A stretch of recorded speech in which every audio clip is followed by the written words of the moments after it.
네, 관훈 토론회 시작하겠습니다. 서울시장 선거가 일주일 앞으로 다가왔습니다. 중견 언론인들의 연구 모임인 관훈클럽은 지난 11일 박영선 더불어민주당 서울시장 후보 토론회에 이어서 오늘은 국민의힘 오세훈 후보를 모셨습니다. 오세훈 후보는 제33, 34대 서울특별시장과 16대 국회의원을 지냈습니다. 지난해에 이어 아직도 끝이 보이지 않는 코로나 팬데믹 속에서 국민 모두가 여전히 힘든 상황입니다. 때문에 이번 선거에 거는 기대도 커 보입니다. 유권자들의 관심이 높은 만큼 패널들의 질문도 날카로워질 것으로 보이는데요. 다소 불편한 질문에도 성실하게 답변해 주시길 기대하겠습니다. 혹시 방청석에서도 질문이 있으시면 전달해 주시면 잘 반영하도록 하겠습니다. 토론에 앞서 패널 소개하겠습니다. 제 오른쪽부터 소개해 드리겠습니다. 김홍수 조선일보 논설위원입니다. 그리고 그 옆에는 구혜영 경향신문 정치부 선임기자입니다. 그리고 제 왼쪽에는 김희원 한국일보 논설위원입니다. 그리고 제일 끝에는 김대영 매일경제신문 경제부장입니다. 그리고 사회를 맡은 저는 SBS 편집부 선임기자 홍지영입니다. 토론에 앞서서 기조연설을 먼저 듣고 시작하겠습니다. 오세훈 후보는 마스크를 벗고 토론회 진행하도록 하겠습니다. 예, 다시 인사드리겠습니다. 반갑습니다.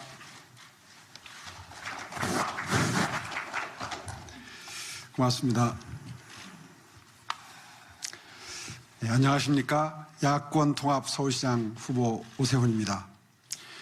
역사와 권위를 자랑하는 관훈클럽 초청에 진심으로 감사드립니다. 존경하는 이기용 총무님과 회원 여러분, 그리고 함께해 주신 언론계 원로분들을 비롯한 여러분과 함께 말씀을 나눌 수 있게 돼서 참으로 영광입니다. 박원순 전 시장 시절 대한민국의 심장 서울의 평균 경제 성장률은 2.3%로 비슷한 기간 우리나라의 평균 경제 성장률 2.8%에 많이 못 미칩니다. 글로벌 도시지수, 국제금융센터 지수도 엄청나게 하락을 했습니다. 제 임기 5년 동안 올려놨던 게 모두 제자리 밑으로 떨어졌습니다. 서울의 경쟁력이 위기를 맞고 있고 서울 경제는 활력을 잃어가고 있습니다. 지금 나아갈 방향조차도 잡지 못하고 있습니다. 지금 서울 시민들께서는 코로나19로 힘든 시간을 보내고 계십니다. 무엇보다 안심할 수 있는 서울을 만들겠습니다. 당선 즉시 시정을 안정궤도에 올리고 시민들의 안정과 일상을 회복시켜드리겠습니다. 그물망복지, 제 임기 중에 했던 그물망복지 시즌2를 기대하셔도 좋습니다. 주거, 일자리, 건강, 소득에서 안정을 찾아드리고 여성, 장애인, 어르신, 청소년과 청년, 저소득층이 더욱 안심할 수 있도록 하겠습니다. 모든 시민이 중산층이 될 수 있도록 200가구를 선정해서 안심소득을 시범 실시하겠습니다. 어려움에 처한 자영업자와 소상공인에게 1억까지 1년 무이자의 사무 4가지가 없는 이자와 보증료와 이런 것들이 없는 사무대출을 시행하겠습니다. UN 공공행정상 대상을 받았던 프로젝트, 여성행복 프로젝트, 일명 여행 프로젝트의 시즌2도 기대하셔도 좋습니다. 치매와 건강검진의 품질도 향상시키겠습니다. 근무 시간의 절반을 어렵고 도움이 필요한 분들과 만나서 말씀을 듣겠습니다. 지난번에는 머리로 일했다면 이번에는 가슴으로 일하겠습니다. 안심시켜드리는 걸로 만족하지 않겠습니다. 코로나 이후의 서울을 준비해 나가겠습니다. 담대한 상상력과 과감한 행동으로 변화의 선도자가 되겠습니다. 서울의 도시, 교통, 주거, 주택, 행정 모든 패러다임이 바뀔 것입니다. 일자리가 생기고 삶의 질이 높아질 것입니다. 내 집 앞 공원, 지상철 지하화를 통해서 15분 슬세권의 시대가 시작됩니다. 서울의 마지막 기회의 땅 용산을 대한민국의 라데방스로 만들겠습니다. 강북 전체를 변화시킬 100만 평의 마지막 선물입니다. 용산 전자상가 일대를 아시아의 실리콘밸리로 육성하겠습니다. 3대 서울 경제축을 완성해서 2025년 서울경제 500조 시대를 열겠습니다. 창업에서 기업 성장까지 서울의 창업 환경을 싹 바꾸겠습니다. 서울의 행정도 완전히 혁신하겠습니다. 서울의 유니콘 기업을 지금보다 3배 이상 늘리겠습니다. 한강 르네상스 시즌2도 기대해 주십시오. 빠르게 공급하고 확실하고 안정적으로 공급해서 부동산 가격 안정 이루겠습니다. 원하는 곳에서 마음 편히 살 수 있게 36만 호 신규주택 공급 발판을 마련하도록 하겠습니다. 재개발 재건축 정상화로 18만 5천 호 공급하겠습니다. 상생주택 7만 호 공급하겠습니다. 모아주택 3만 호 신속하게 공급하겠습니다.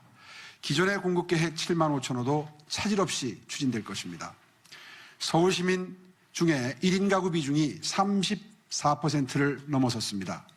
1인 가구를 보호하는 안심 특별대책본부를 발족시키겠습니다. 이제 도쿄는 있고 서울로 가라.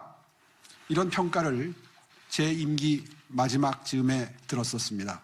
이 가슴 벅찬 평가가 반드시 다시 나오도록 만들겠습니다. 서울을 도시경쟁력 세계 1위 도시로 만드는 것을 목표로 합니다. 위기의 서울, 활력을 잃어가는 서울, 지난 10년 서울을 이끈 세력이 누구입니까? 국민들께 고통만 주는 세력, 무능하고 무책임한 세력이 서울을 다시 뛰게 만들 수는 없습니다.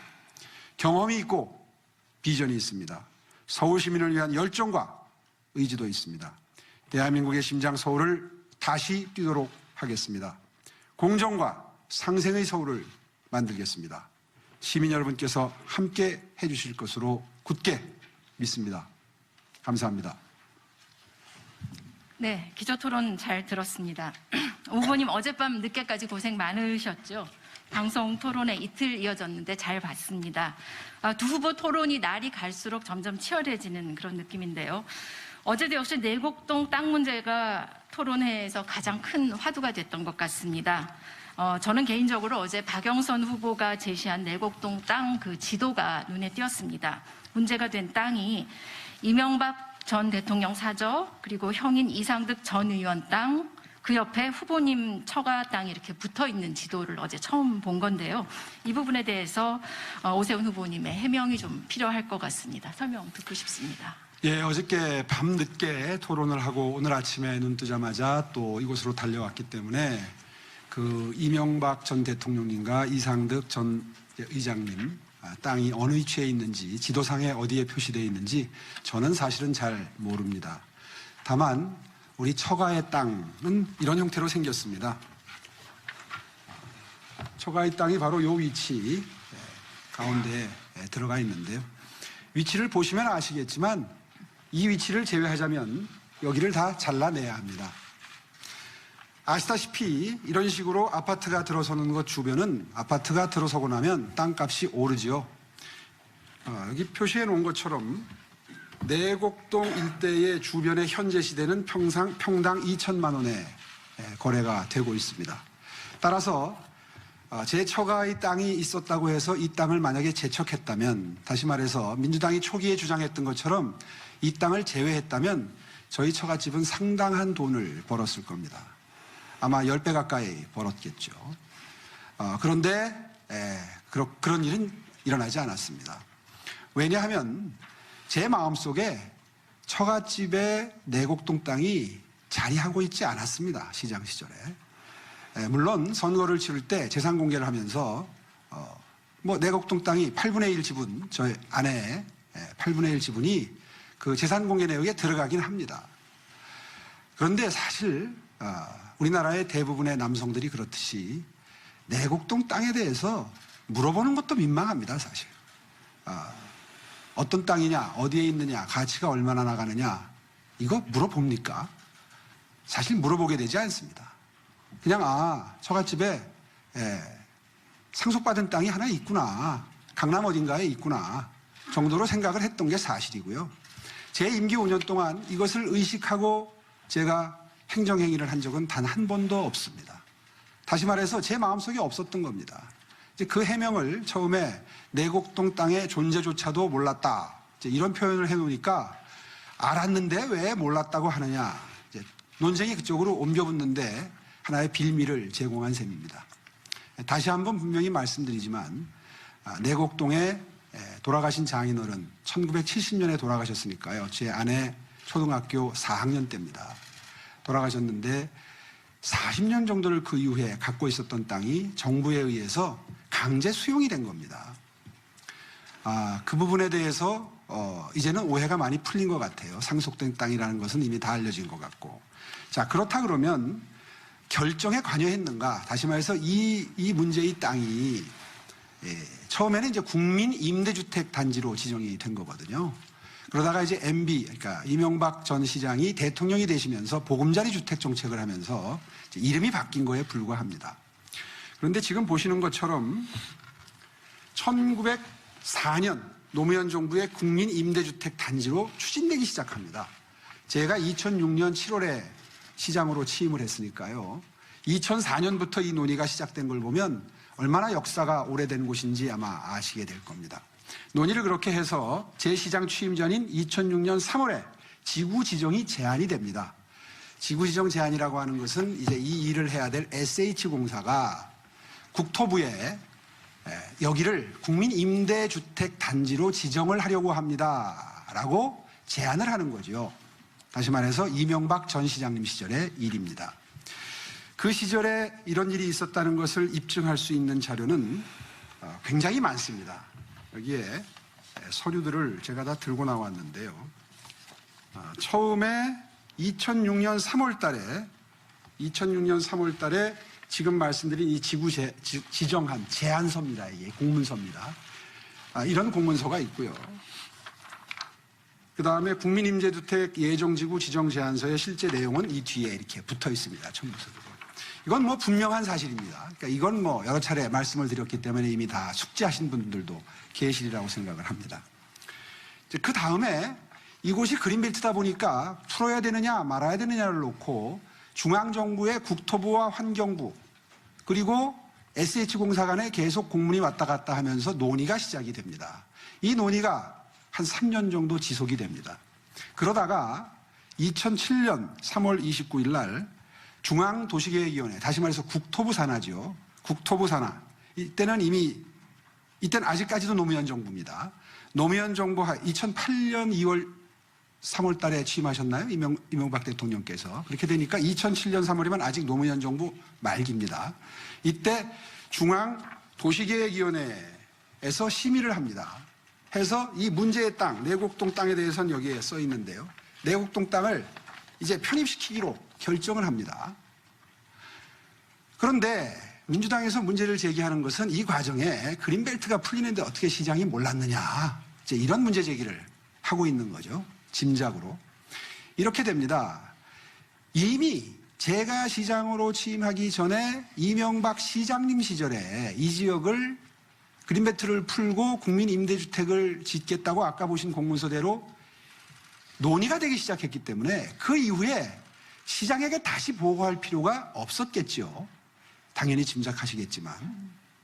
그래서 주택국장 전결 사항으로 처리가 이렇게 됩니다. 나중에.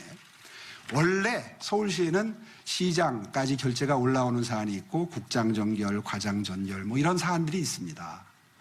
그런데 이 사안은 원래 법령상 국장 전결로 돼 있는 사안입니다. 이 사안만 그렇게 된 게 아니라.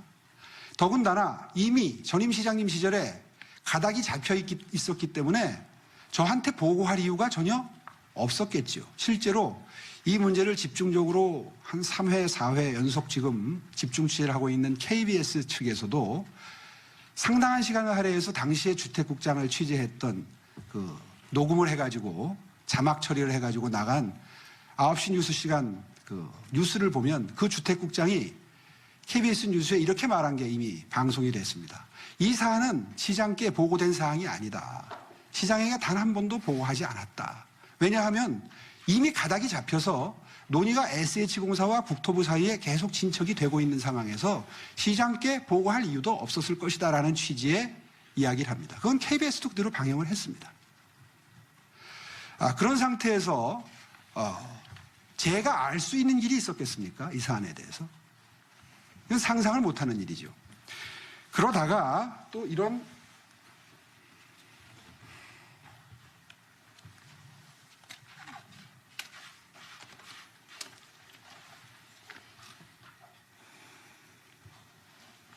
이런 공문서가 등장을 하게 됩니다. 내곡 국민임대주택단지 예정재구 제한 철회.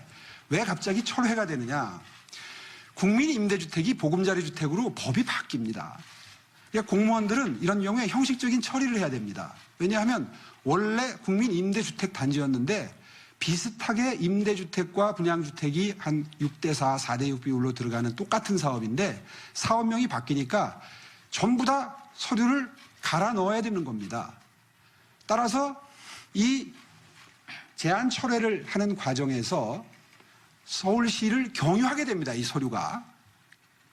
이게 시장까지 들어왔겠습니까?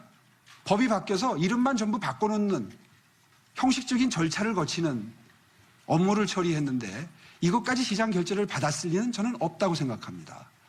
이 절차 역시 국장 정결로 처리가 됐겠죠. 이제 그렇게 해서 국민임대주택지구로 지정이 시작됐던 일이 보금자리주택으로 바뀌게 됩니다.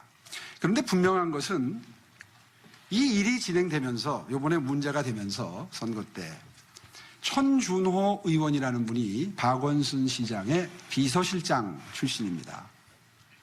이분이 이 문제 제기를 처음으로 제기를 하면서 벌써 한 3주 전에 문제 제기가 됐는데요. 이분이 처음에 이런 기자회견을 합니다. 이 지정을 철회하고 다시 보금자리 주택으로 지정을 해달라는 서울시의 공문이 국토부로 가는 그 서류를 들고 아까 보여드렸던 그 서류, 이 국장정결의 이 서류를 들고 오세훈 시장이 당시에 국토부에 지정을 촉구했다라는 정말 사실관계와 맞지 않는 거짓말 기자회견을 합니다. 제가 법이 바뀌어가지고 서류가 경유하는 관계에 있었는데 제가 지정을 촉구했다라는 표현을 쓰면서 이 사건이 시작이 된 겁니다. 그래서 당시에 제가 해명을 했습니다. 그거는 촉구한 게 아니라 법이 바뀌어서 기존에 지정됐던 임대주택지구가 보금자리주택지구로 바뀌는 과정에서 중앙정부, 국토부의 협조 요청에 의해서 형식적인 서류를 국장 정결로 해서 보낸 서류입니다. 이렇게 해명을 했습니다. 정확하게 해명을 한 거죠. 이미 10년 전에 있었던 사안이니까 그나마 신속하게 바로 그날 대응이 됐던 겁니다. 이게 다입니다. 그 이후에 나왔던 이야기들은 다 사실을 부풀리거나 왜곡하거나 혹은 비틀거나 본질을 흐리거나 했던 일들에 불과합니다. 아마 그러면 물어보실 거예요. 무슨 측량 현장에 오세훈이 등장을 했다. 그리고 뭐 까만 선글라스를 끼고 뭐 하얀 무슨 옷을 입고 잠바를 입었다나 그러는데요. 3명이나 봤다는 것은 그 측량 현장에 갔었다는 거고 그러면 이 땅의 존재를 알고 있었던 것 아니냐. 이제 이거를 입증하기 위한 작업인 것 같습니다. 근데 그 시기가 2005년 6월입니다. 그러니까 제가 시장이 되기 1년 전의 일입니다. 자, 후보님 죄송한데요. 지금 저희 패널들이 질문을 해서 충분히 해명을 하실 기회를 드릴 텐데요. 지금 이렇게 되면 저희들이 할 질문이 없어지거든요. 예, 그렇게 하십시오. 차근차근 진행하겠습니다. 자, 이어서 경향신문 구혜영 정치부 선임 기자가 질문 이어가겠습니다. 예, 지금 오 후보께서 모두 발언 이후에 이 문제에 대한 입장을 임기 5년 동안 의식하지 않고 그에 맞춰서 행동하지 않았다고 이제 말씀하셨지만 역으로 이렇게 생각해 볼 수 있을 것 같습니다. 선거에 나오셨기 때문에 이 고위공직자의 부동산 문제는 명확한 입장 정리가 필요하다. 이미 부동산 문제는 공정의 문제로 국민들이 받아들이는 만큼의 지금 공분이 큰 사안이기 때문에 이번 경우는 더더욱 그런 것 같습니다. 이것이 나중에 정책 신뢰도까지도 이어질 수 있는 사안이기 때문에 그렇고요. 그래서 지금 이 문제에 대해서 지금까지 오 후보님의 해명을 좀 종합하면 여러 가지 쟁점마다 해명이 바뀌거나 그다음에 논란에 대해서 좀 불충분한 해명 이런 것 때문에 의혹이 좀 계속 확산되고 있는 것 이것도 좀 사실인 것 같습니다. 그래서 제가 이렇게 좀 준비를 하다 보니까 어제 토론에서도 이제 강조를 하신 게 SH와 국토부가 협의한 사항이라 나는 개입하지 않았다. 이 입장을 이제 어제도 강조를 하셨는데 제가 2008년 10월 14일 국회 국토위원회에 국정감사 속기록을 좀 봤습니다. 당시 민주당 강창일 의원이 그린벨트를 해제하고 주택을 공급하기 위해서 이 지역의 10층에서 25층 높이의 고층 아파트 건설을 계획한 국토부의 계획을 서울시가 친환경 저층 주택으로 건설하기를 원했다는 것을 국토부와 상의를 했느냐고 묻습니다. 당시 강창일 의원이. 이에 대해서 이제 오 후보께서 이미 그때 뭐라고 답변을 하셨냐 하면 협의 과정에서 서울시의 의견을 전했다. 이렇게 답변을 하신 걸로 속기록에 나와 있습니다. 이 답변으로 보면 오 후보께서 이미 2008년에 그린벨트가 해제되면 국토부가 주택 공급을 위해서 어떻게 하겠다라는 구상을 알고 계셨고, 그리고 이 같은 국토부 구상에 반대하는 서울시에 대한도 제시했음을 좀 시사하는 사례로 해석할 수 있을 것 같습니다. 혹시 이 답변 내용 기억하십니까? 당연히 기억이 안 나죠. 네. 기억이 안 나십니까? 그게 몇 년도죠? 이게 지금 정확하게 2008년 10월 14일입니다. 13년 전의 일이군요. 시간이 2008년. 예. 2008년. 예. 네. 예. 2021년. 네. 예. 13년 전의 일이죠. 그 제가 서두에 이 문제가 이 주요 선거에 나오셨기 때문에 네. 쟁점이 되는 거나 후보께서 뭐 각종 인터뷰라든가 뭐 국회에 나와서 말씀하신 내용들 같은 것도 사전에 이 국감 말씀은 지금 이 자리에서 처음 듣습니다. 네. 한번 회의록 네. 한번 보시기 바랍니다. 보시고 그것도 그럼 해명해 주시면 근데 좋을 것 이게 같습니다. 왜 문제가 되죠? 아니 이게 협의 과정에서 서울시의 의견을 전했다라고 하셨잖아요. 서울시의 의견을 시장이 직접 전하지는 않을 거 아닙니까? 예, 그럼 그것도 답변으로 예. 간주를 하겠습니다. 서울시의 의견을 예. 시장이 직접 어느 자리에서 구두로 전달하는 게 아니라 아마 네. 서류로 전달이 됐을 텐데요. 네. 아까 말씀드린 것처럼 네. 국장 정결 사항으로 다 처리가 된 상태에서 네.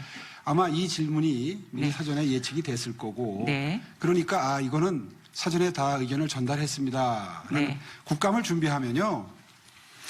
뭐 다 그 취재를 경험하신 분들이니까 아시겠지만 사전에 질문지를 받습니다. 그렇게 해서 이런 질문이 들어옵니다라고 얘기가 오고요. 그렇게 되면 사실은 답변을 다 사전에 준비합니다. 네. 그렇게 국감이 준비되지 않습니까?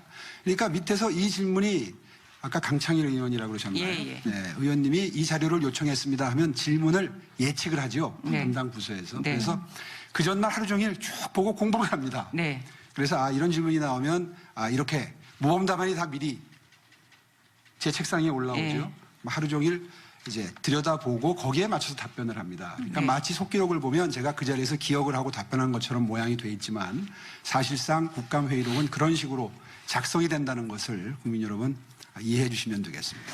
그러면 이 문제 관련해서 오 후보께서 좀 더 구체적으로 답변하신 내용도 제가 좀 네. 살펴보니까 있던데요. 2009년 10월 16일 서울시의회 도시관리위원회 회의록입니다. 당시 김효수 주택국장께서 이 개발과 관련한 주택 공급 계획 뭐 이런 걸 얘기를 하다가 김효수 국장께서 당시 오 후보가 구릉지의 성냥갑 아파트는 가급적 배제하고 친환경적 주거단지를 만들자고 해서 방향을 바꿨다. 이렇게 발언을 하셨습니다. 네. 그리고 좀 더 구체적으로 그러니까 오세훈 시장께서 이렇게 하는 건 안 맞지 않느냐. 그래서 친환경적 주거단지를 만들자 해서 방향이 바뀌었다고 이제 얘기를 한 내용이 도시관리위원회 회의록에 나옵니다. 네. 예. 그럼 이 발언을 보면 오 후보께서 당시 보금자리 주택 이 부분을 관심 있게 보고 있었고 이미 내곡동 땅에 대해서도 인지하고 있었을 가능성도 있지 않느냐. 거기에 내곡동 땅에 대한 언급은 지금 없는 거죠. 무슨 말씀을 드리고 싶으냐 하면 그때는 서울 시내에 짓는 모든 아파트에 대해서 성냥갑 모양의 판상형 아파트라고 그러죠. 그런 것들은 이제 더 이상 짓지 말고 디자인 개념이 들어간 그런 아파트를 짓자는 건 서울시 전체에 해당되는 얘기고 예. 이게 굳이 보금자리 주택이나 여기에만 해당되는 얘기도 아니고 더군다나 내곡동에 대한 이야기는 아닙니다. 네. 그거를 이제 의심의 눈으로 보시니까 아이고 이거 내곡동에 대해서 알았고 지시를 했다 이렇게 해석이 되지만 당시 그 말은 입에 붙어 있었던 거의 아시지 않습니까? 디자인 서울을 했다는 건 뭐 세상이 다 아는 사실이지 않습니까? 그런 정도의 언급을 그 자리에서 한 걸 그렇게 속기록이 적고 있는 걸로 저는 그렇게 이해가 됩니다. 근데 어찌됐든 협의 과정에서 서울시 의견을 전했다. 그다음에 오세훈 시장께서 이것은 안 맞지 않느냐라는 발언.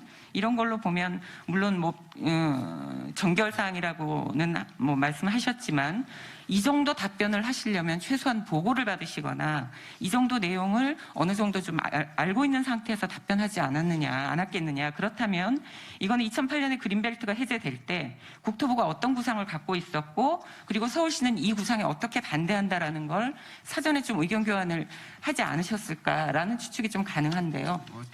당시 상황이 구체적으로 기억은 안 납니다만은 이렇게 됐을 겁니다. 아마 일반론적인 이야기를 했다면 보금자리 주택이나 국민임대주택을 추진하는 자리가 내곡동만 있었던 건 아니기 때문에 보고를 할 때도 내곡동만 따로 보고하는 게 아니라 당시에 추진되던 보금자리 주택지구를 아마 종합적으로 아마 리스트업을 해서 그 서류를 가지고 보고를 했을 가능성이 높다고 저는 보여지고요. 거기에 대해서 언급을 만약에 했다면 일반론적인 지시를 했겠죠. 이러이러한 방향으로 아파트의 디자인을 좀 살리고 뭐 이렇게 지시를 했겠죠. 그런데 그거를 거기다 갖다 붙여서 얘기를 하니까 지금 거기에 대해서 특정한 지시를 한 것처럼 이렇게 착각이 들 수 있도록 지금 해석을 하시는데요. 저는 전혀 사실과 다르다고 생각합니다. 왜냐하면 한번 생각해 보십시오. 서울에는 크고 작은 7국 본부가 산하단체까지 해서 약 250개의 세부 부서가 존재합니다. 이 질문은요, 예를 들면 대통령께서 어디 무슨 복지부에 무슨 과 단위에서 한 일을 다 알고 있었지 않느냐.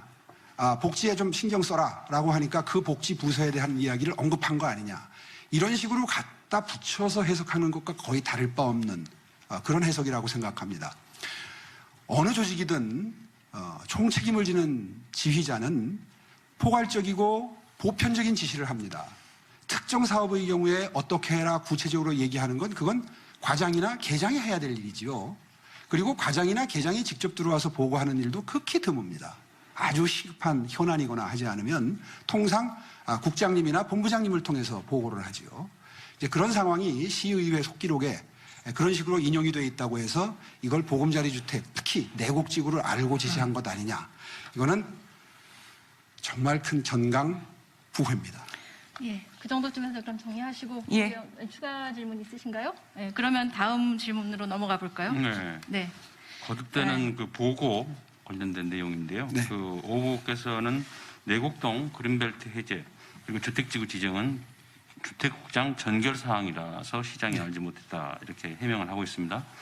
그러나 이해관계자들의 갈등이 심각했던 그런 사안에 대해서 과연 시장에게 보고하지 않고 추진할 수 있었을 건지, 또 하나는 SH공사의 내곡동 보금자리 지정 제안서 관련 문건에는 서울특별시장 오세훈이라고 분명히 적시되어 있는데 보고받지 못했다는 게 사실인가요?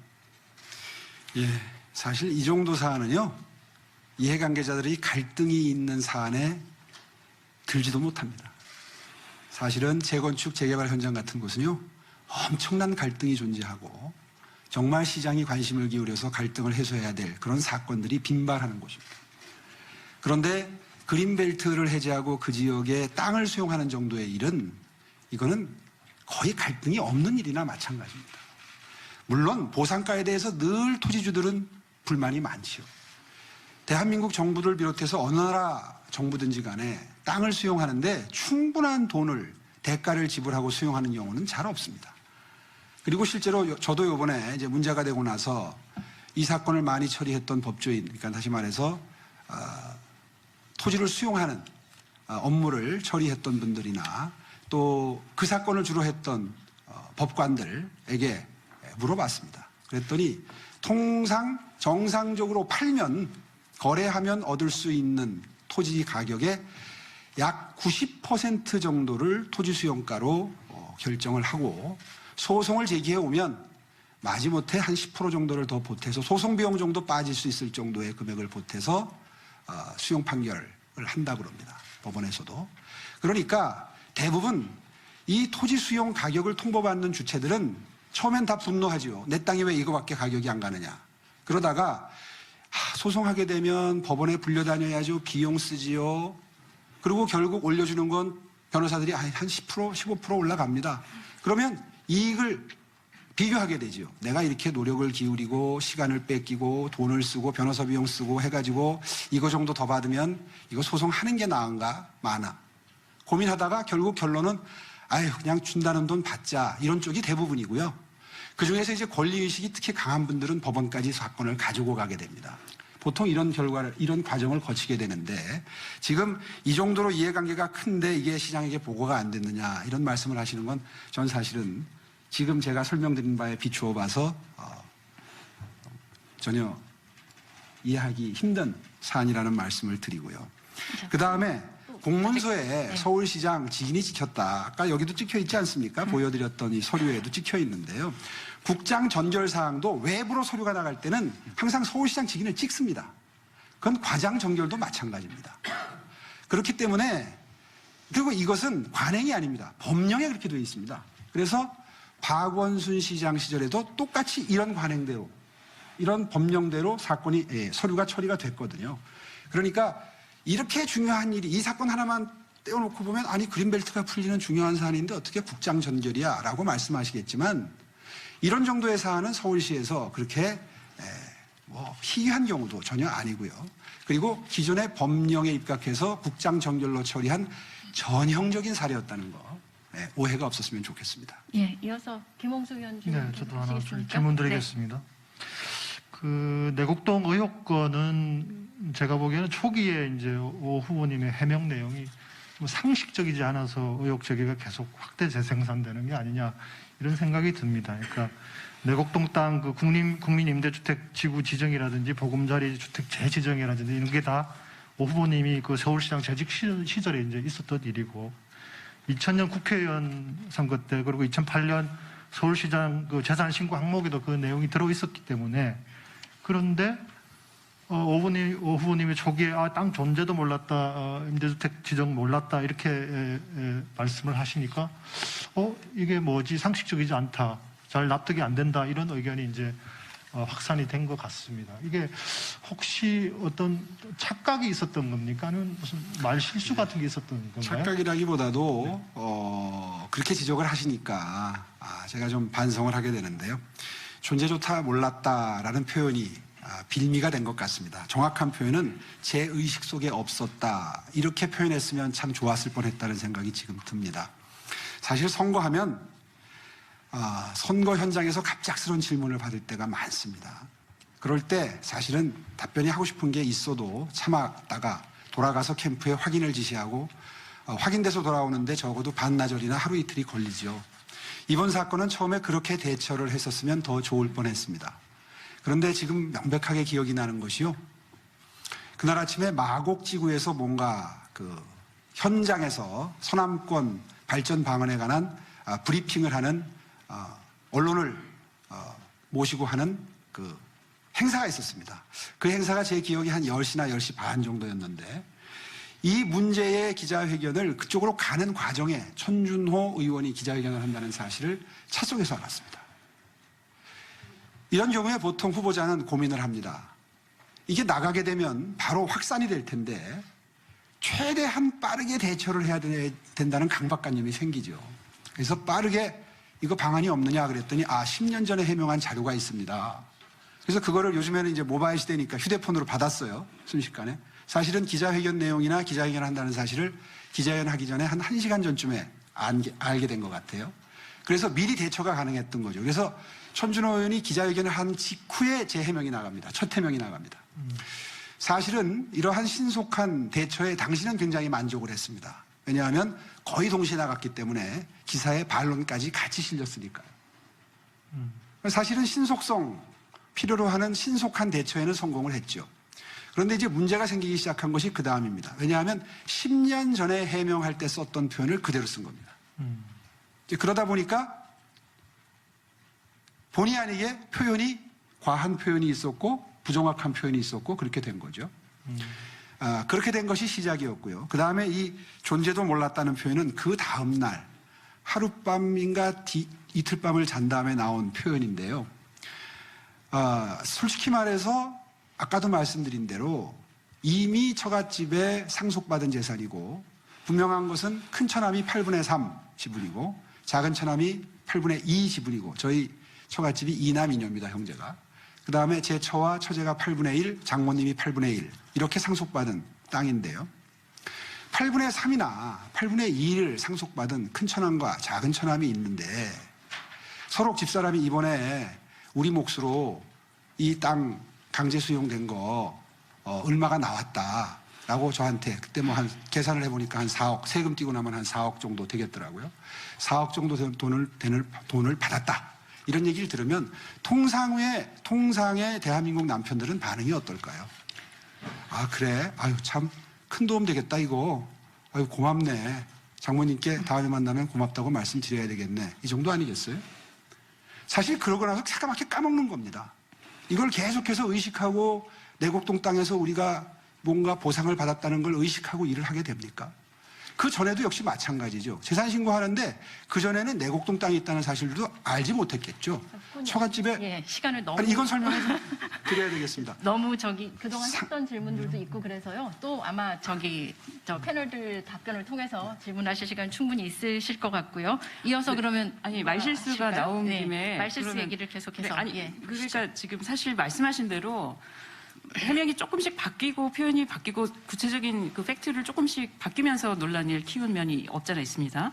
근데 그게 거짓말은 아니지 않습니까? 그러니까 그러나- 상대방은 그걸 자꾸 거짓말했다, 말 바꿨다 이렇게 얘기하는데 존재조차도 의식 못했다는 말을 존재도 몰랐다고 표현한 게 그렇게 큰 죄가 되나요? 아 그거를 그렇게 접근하시면 그거 하나를 죄라고 말할 수는 없지만 저희가 아까도 말했듯이 지금 공직자가 자기 공직을 이용해서 사익을 추구했느냐의 문제가 말씀하신 대로 핵심이고 그 여러 정황들을 보여주는 팩트를 하나씩 검증하는 과정이 지금 선거 과정이기도 하기 때문에 네. 그걸 너무 가볍게 여겨서는 안 된다는 생각이 드는데 물론 그걸 그렇습니다. 너무 가볍게 여기시는 것 같아서 그건 좀 유감입니다. 신속하게 대처하다 보니까 네, 네. 그런 그 네네. 오해 소지가 있는 표현을 하게 됐는데요. 그래서 이게 사실은 이런 사안의 경우에 신속한 대처도 굉장히 필요합니다. 선거 국면에서는. 네, 근데 단지 상대 후보에 대해서만 반박을 하는 것이 아니라 국민들한테 유권자에게 네. 해명을 하는 것이기도 하고 그것이 반복되고 있는데 예를 들면 저 측량 현장에 갔느냐는 질문을 받고 기억에 겸손해야 한다 그런 말씀하신 것도 있거든요. 그럼 네. 어떤 의미입니까? 예, 그 점에 대해서 또 좀 오해가 풀려야 되겠습니다. 사실 이 문제가 제기되고 나서 저희 처갓집은 지금 패닉 상태입니다.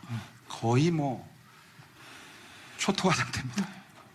그러니까 너무너무 혼란스러워하고 미안해하고 서로 지은 죄도 없으면서 서로 미안해하는 거예요. 저는 제가 집에 들어가면 제 아내가 제 눈치를 봅니다. 또 저도 제 아내 눈치를 봅니다. 이게 마음에 상처가 될까 봐.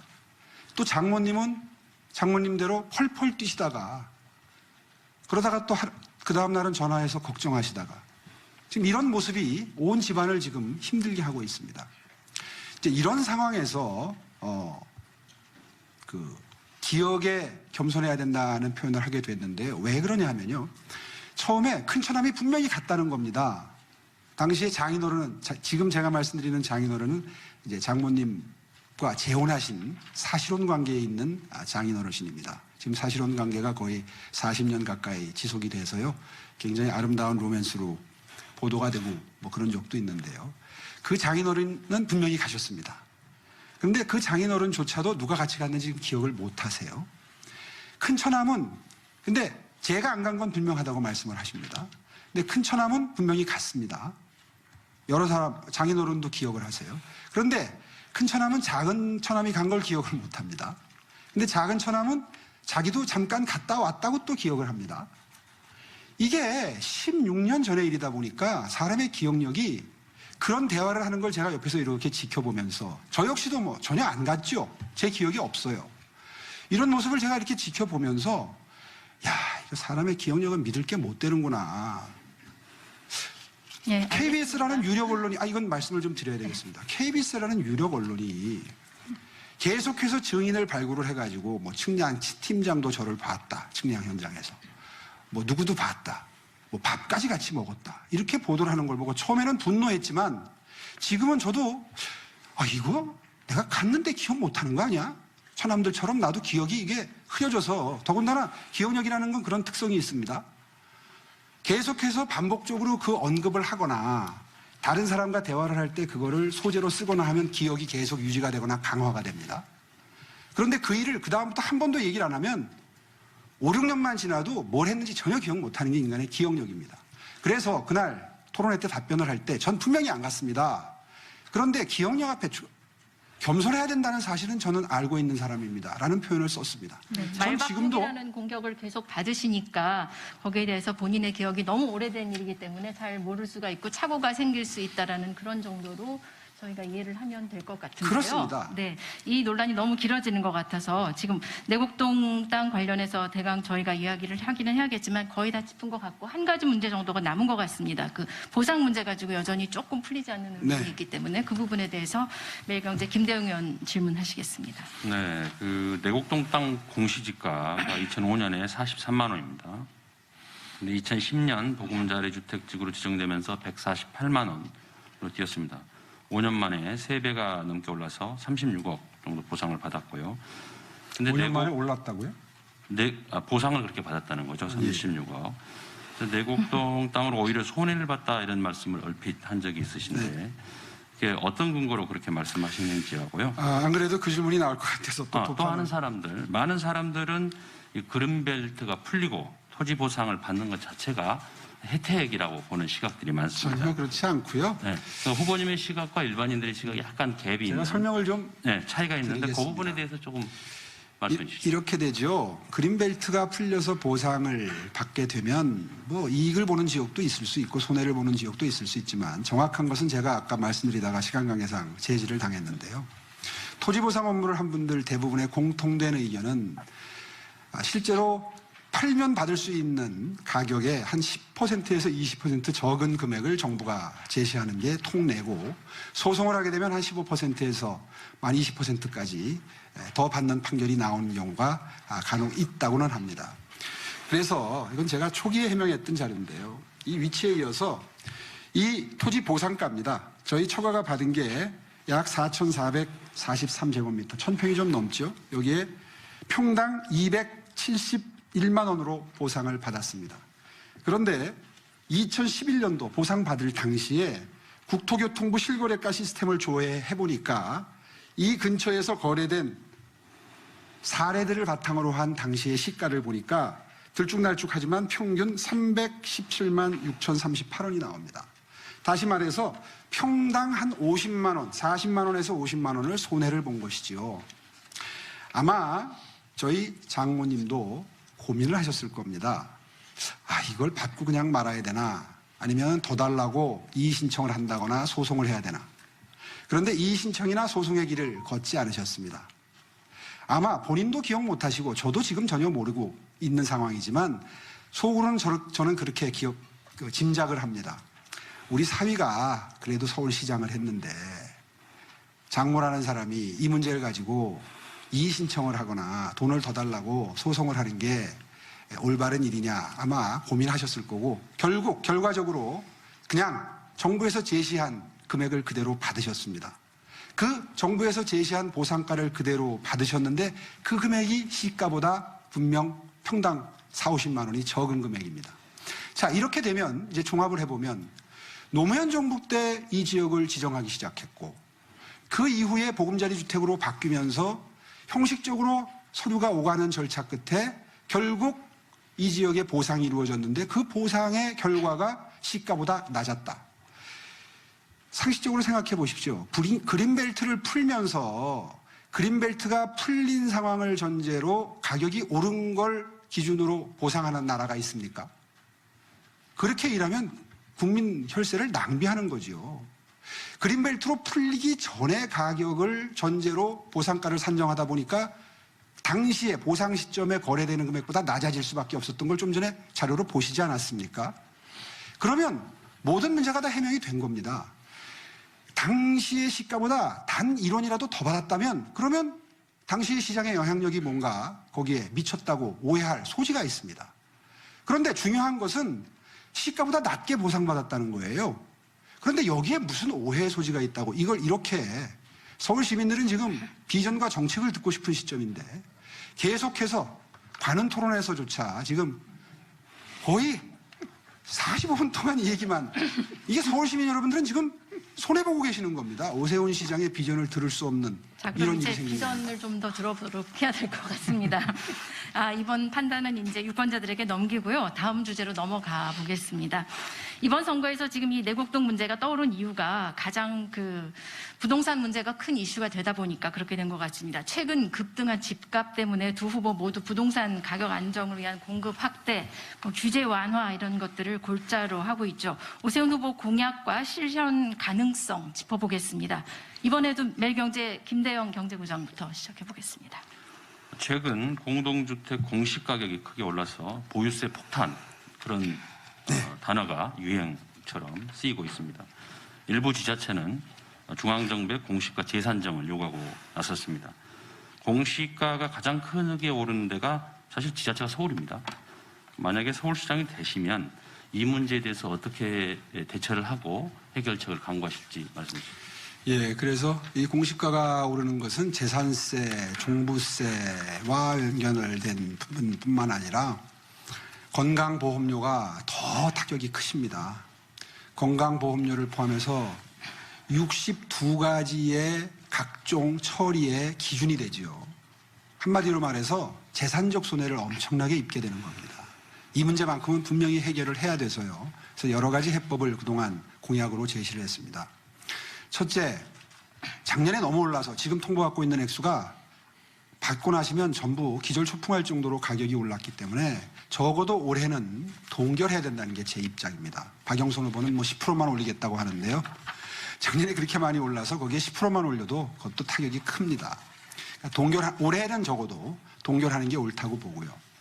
그 다음에 그걸 전제로 시스템을 좀 바꿔야 됩니다. 지금 이 재산세를 납부하는 게 뭐 3억까지 기준으로 돼 있고 뭐 6억 이렇게 돼 있는데요. 이거를 이 중위가격을 지금 중위가격이 서울 아파트 중위가격이 9억 5천을 넘어섰다는 게 정확한 통계입니다.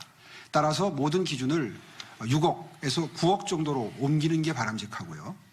그 다음에 또 하나 과세 구간을 바꾸는 거에 더해서 공시가격이 급등했으니까 세율은 낮추는 게 맞습니다.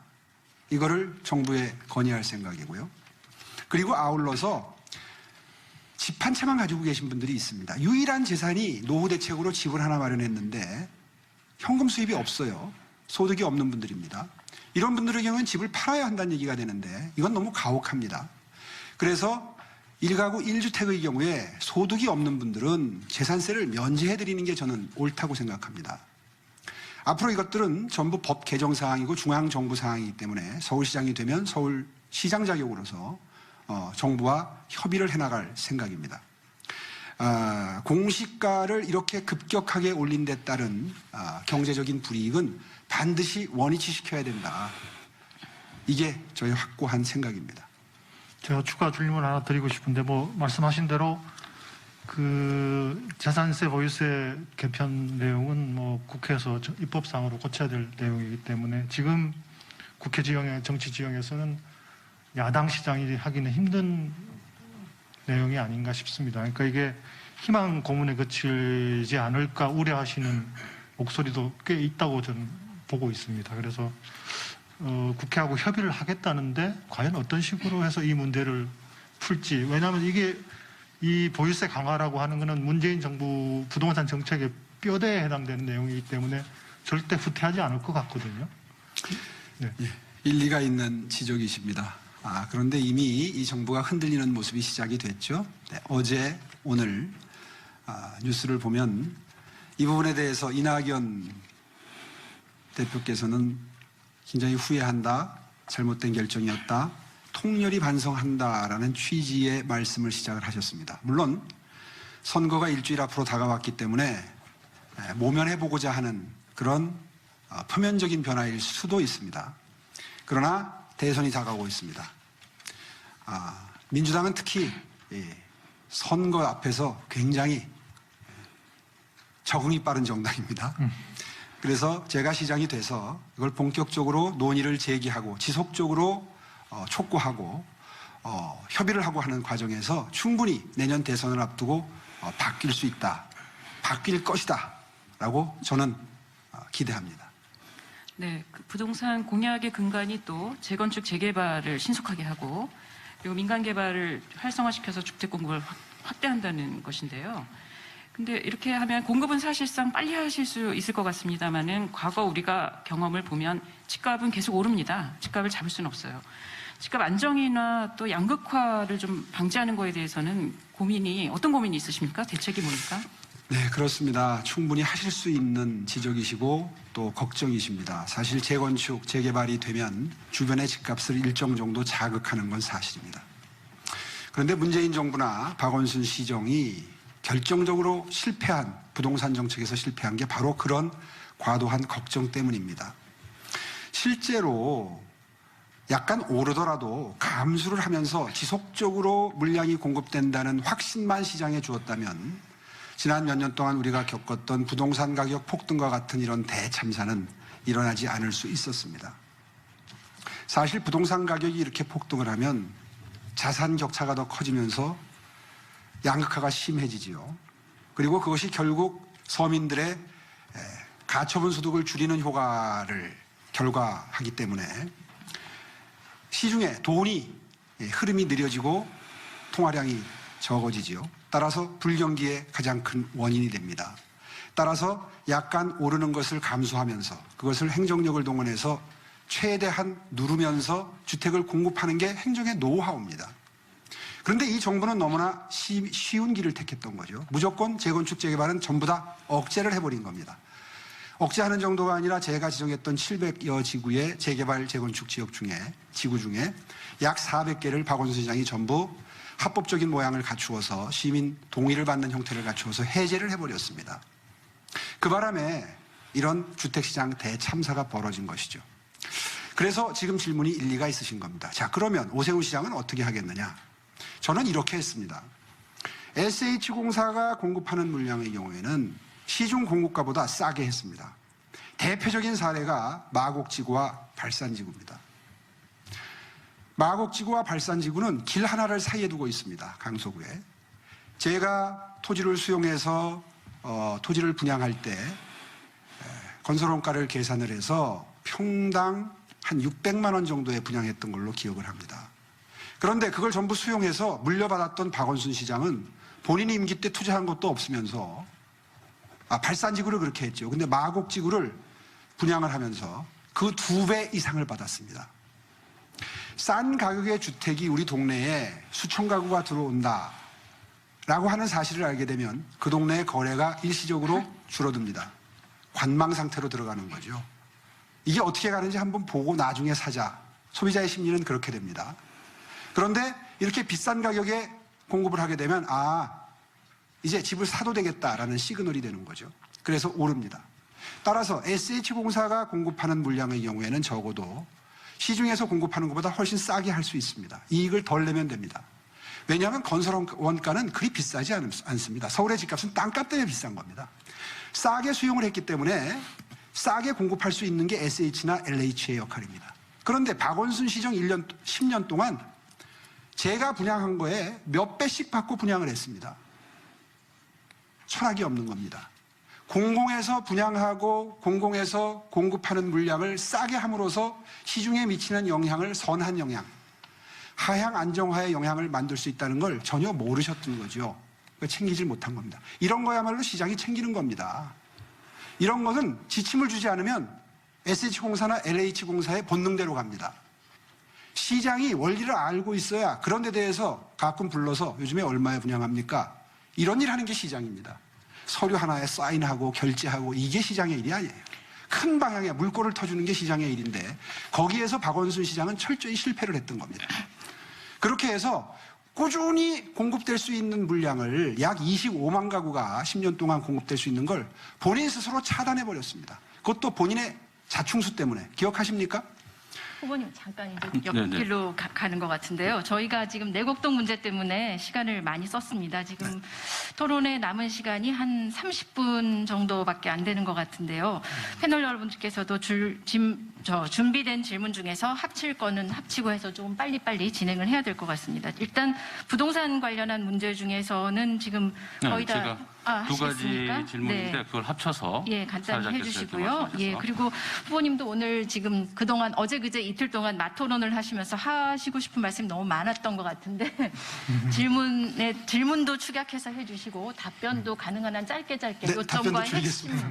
핵심으로 그렇게 해주시면 좋겠습니다. 자, 계속하시죠. 네, 후보께서는 그 강남하고 목동 재개발, 재건축 규제 풀겠다고 말씀하셨고 층고 규제 완화하고 용적률 상한 규제도 없애겠다 이렇게 말씀하셨습니다.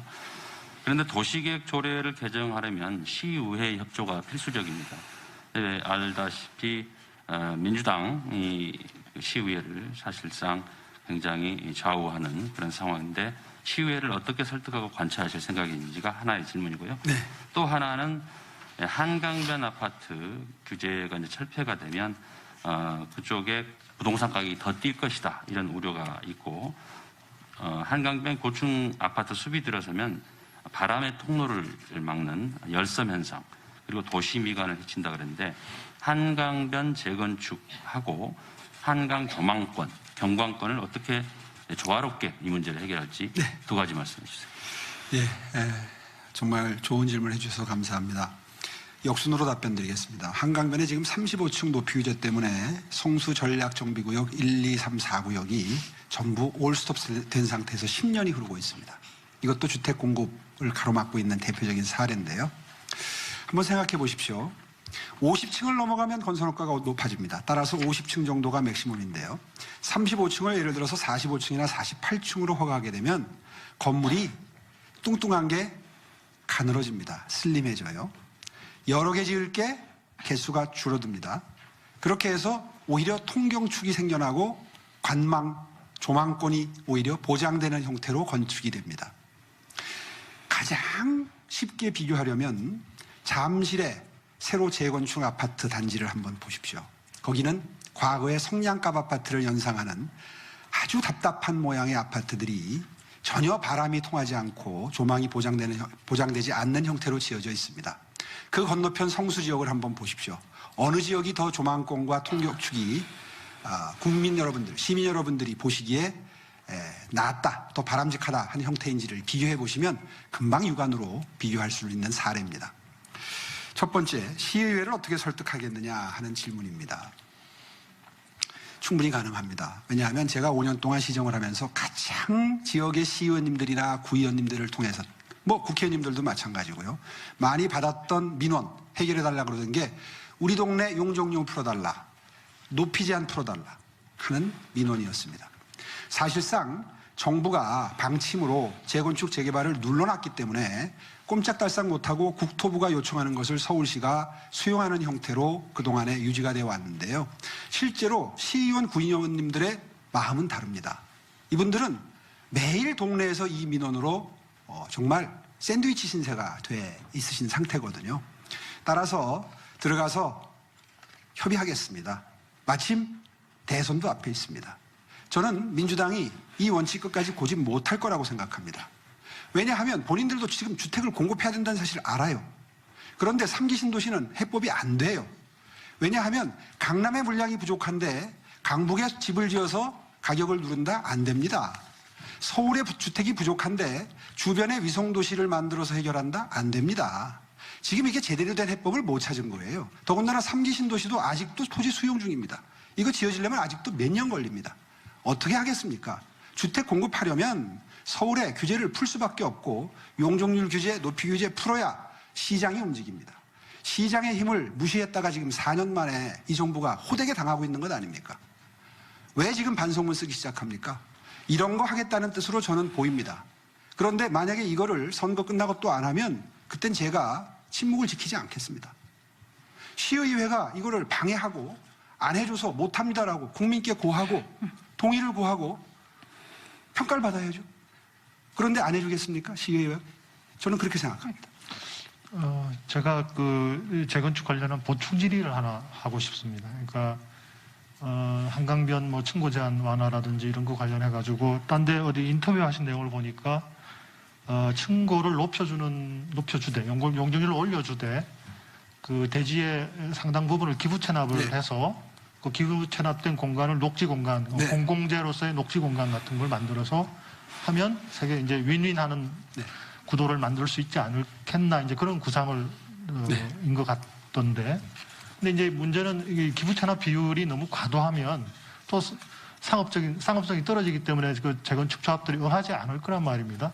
시장님이 생각하시는 어떤 최적의 균형점 같은 게 있습니까? 네, 그거는 그 지역의 사업 주체와 협의를 해야 될 문제인데요. 대표적인 사례가 압구정지구입니다. 제가 일을 할 때 압구정지구에 똑같은 제안을 했었습니다. 근데 기부 체납 비율을 그때 제 기억에 이게 정확하지 않습니다. 한 40% 정도 했던 걸로 기억이 됩니다. 반발이 컸습니다. 아니 내 땅을 왜 40%나 내놓으라고 하느냐. 40% 내놓으시지만 그거 이상 용적률을 높여드려서 경제성을 만들어 드립니다 하는 협의가 결국은 타결이 안 됐습니다. 그 이후에 박원순 시장이 들어오니까 그것조차도 불가능해진 세월이었습니다. 그동안에 생각들이 많이 바뀌셨다 그래요. 아이고 옛날에 오 시장이 하자고 그럴 때 했으면 지금쯤은 다 끝나 있을 일인데 라는 반성의 분위기도 있다고 저는 들었습니다. 정확한지 모르겠는데요. 따라서 적절한 비율, 이게 40%가 됐든 30%가 됐든 어차피 한강변의 용적률을 높여드리고 층고 제한을 풀어드리는 것은 다른 서울 시민 여러분들이 동의할 수 있어야 합니다. 그분들께 큰 재산적 이익을 드리는데 기부 체납받는 것을 만약에 많이 줄여드린다면 강남 특혜기가 나오겠죠. 이제 그런 한계 때문에 사실은 제가 인색해서가 아니라 그런 시민들의 여론을 의식해서 기부 체납 비율을 많이 제시를 했던 거거든요. 얼마든지 조정 가능합니다. 과도하지 않은 선에서.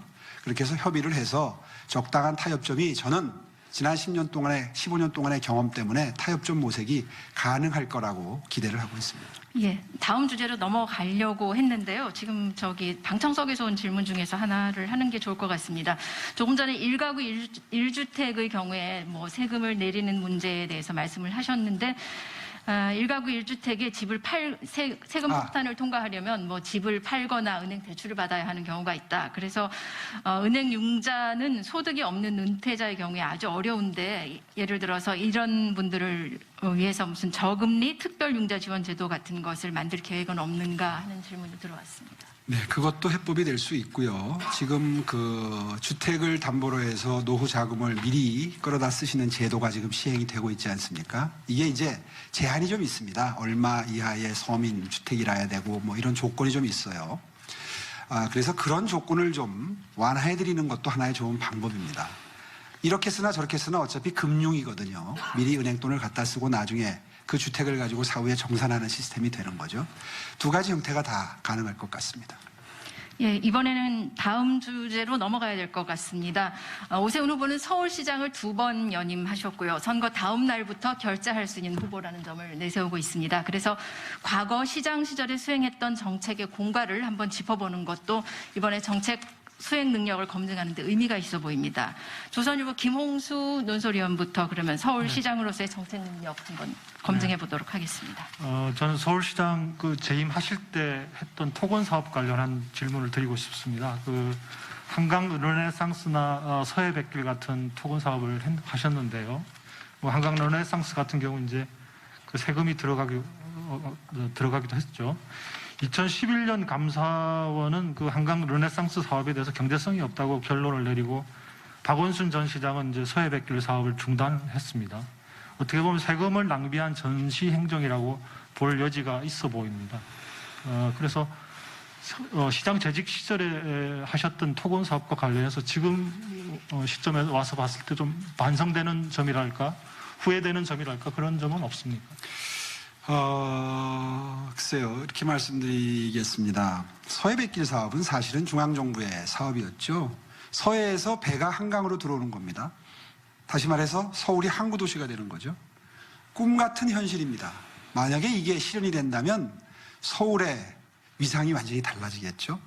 거기에 이명박 시장께서 경인 아라뱃길이라는 걸 만드십니다. 이건 뭐 서울시계 외에 있으니까 중앙정부 사업이라는 건 다 아시겠죠? 서해백길, 경인 아라뱃길을 통해서 서해로 배가 들어오면 양화대교를 통해서 여의도 선착장까지 배가 들어오는 사업입니다. 이 사업이 과연 쓸모없는 사업일까 한번 생각해 주십시오.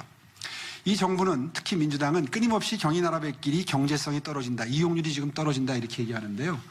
아니 배가 들어오면 배를 대고 사람이 내릴 수 있는 여객 터미널이 있어야 배길을 이용을 하는데 터미널을 안 만들어주고 박원순 시장도 한때 만들려고 했어요. 그러다가 이제 또 무슨 환경단체의 반대나 이런 것 때문에 지금 좌절이 된 건데 지금 사업이 제대로 진행된 게 아닙니다.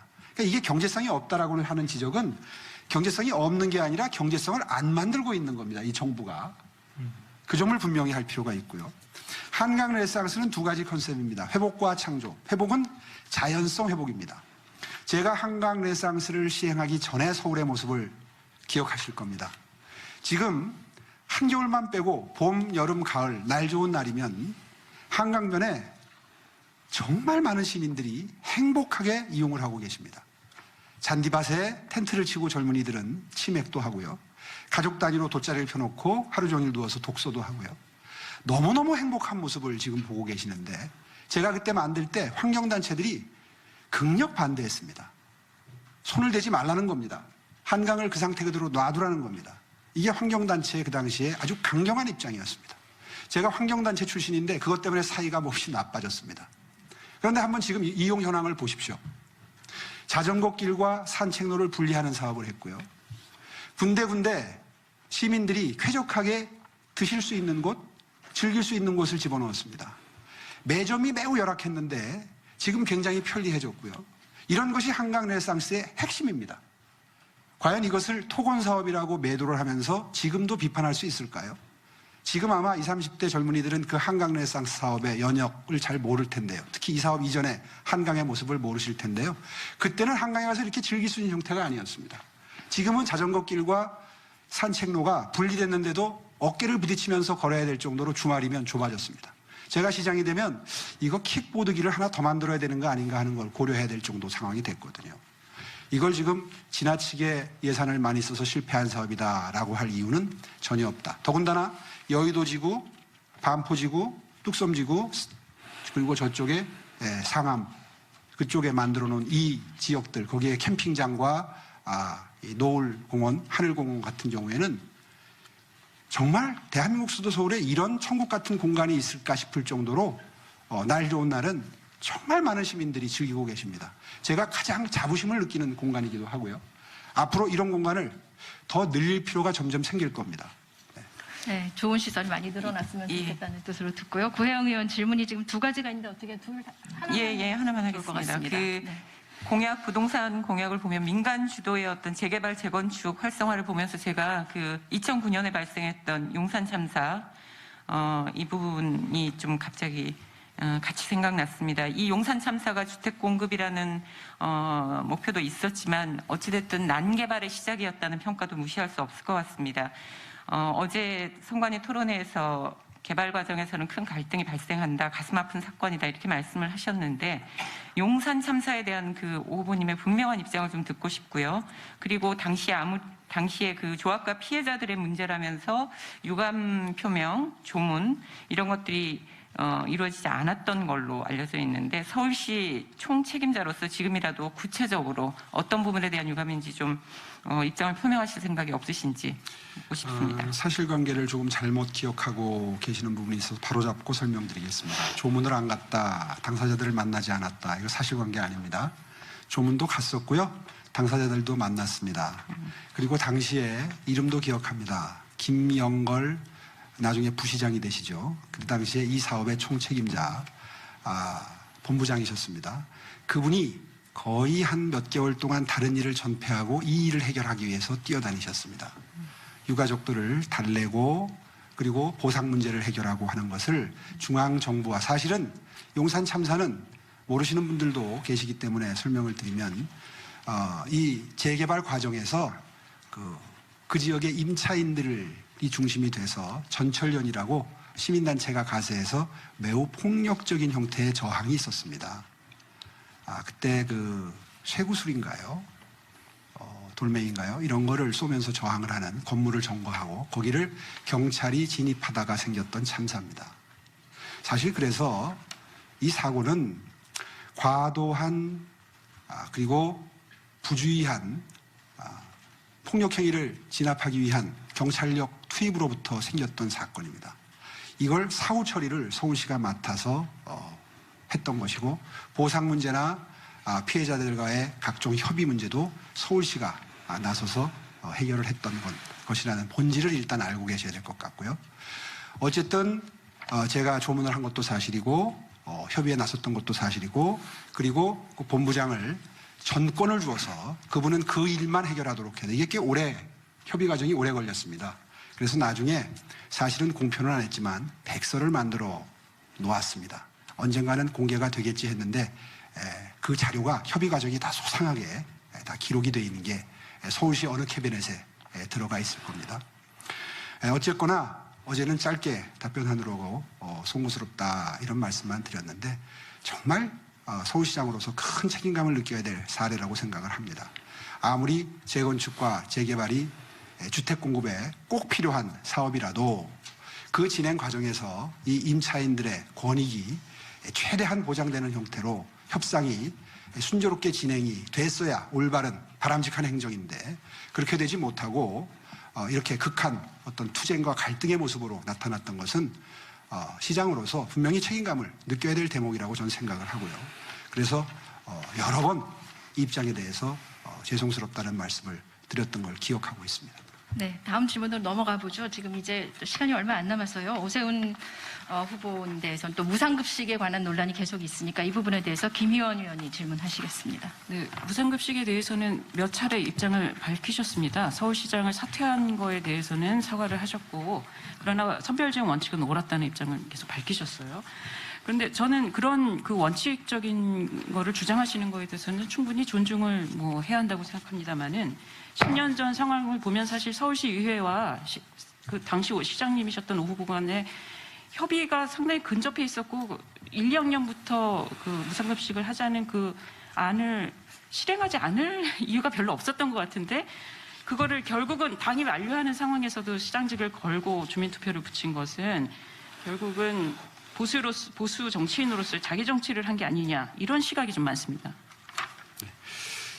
장소가 많이 더운데 상의 좀 탈의하고 해도 될까요? 네, 그러시죠. 이 질문 때문에 열받은 건 아닙니다. 아까부터 더웠습니다. 이 논란 정말 저한테는 크게 후회가 되는 대목입니다. 최대한 간단히 설명드리겠습니다. 사실 이 무상급식 이거 하나로 끝난 문제였다면 제가 그때 그렇게 정치적인 명운을 걸고까지 저지하는 입장은 아니었을 겁니다. 지금 질문해 주신 그 내용대로 협의가 굉장히 오랫동안 지속이 됐는데요. 잘못 알고 계신 부분은요. 저는 처음에 중위소득부터 시작을 해서 그때 제 기억에 상위 70%인가 80%까지 양보를 했습니다. 다시 말해서 최상위 20%나 30%만 주지 말자.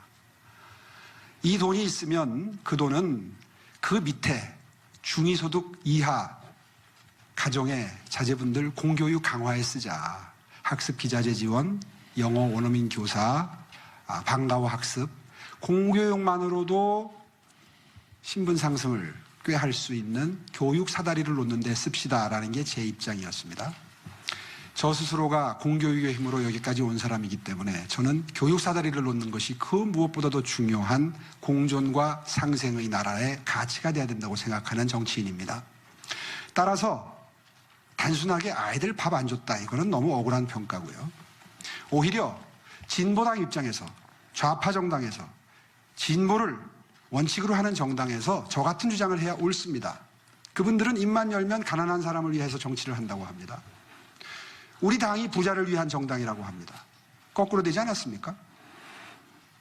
그런 원칙을 가지고 시의회를 설득을 하려고 했는데 당시 시의원들은 요지부동이었습니다. 중앙당의 지침이 100%가 아니면 하지 말라는 겁니다. 여러분, 이게 옳은 자세입니까? 더군다나 이거 하나로 끝낸다는 보장이 있었던 상태가 아닙니다. 그 이후에 무상 등록금, 무상 의료 줄줄이 시리즈를 내놓고 이걸로 정권 탈환하겠다고 하나의 전략 전술에 동원이 된 그런 무상급식이었습니다. 저는 선거를 치른 지 1년밖에 안 된 시장이 총대를 메고 십자가를 지고 싸워야 될 입장이라고 생각했습니다. 왜냐하면 그 이듬해에 총선과 대선이 이어지었습니다. 선거 때가 되면 약해질 수밖에 없습니다. 다 허물어집니다. 따라서 제가 그 십자가를 짊어져야 될 적임자라는 스스로 판단을 했던 것이고요. 그래서 끝까지 이 점에 대해서 동의를 하지 않았던 건데, 주민투표도 제가 제안해서 된 게 아니라 결국에는 시민 여러분 약 90만 명이 서명을 해서 주민투표로 들어가게 됩니다. 경과는 다 기억하고 계실 겁니다.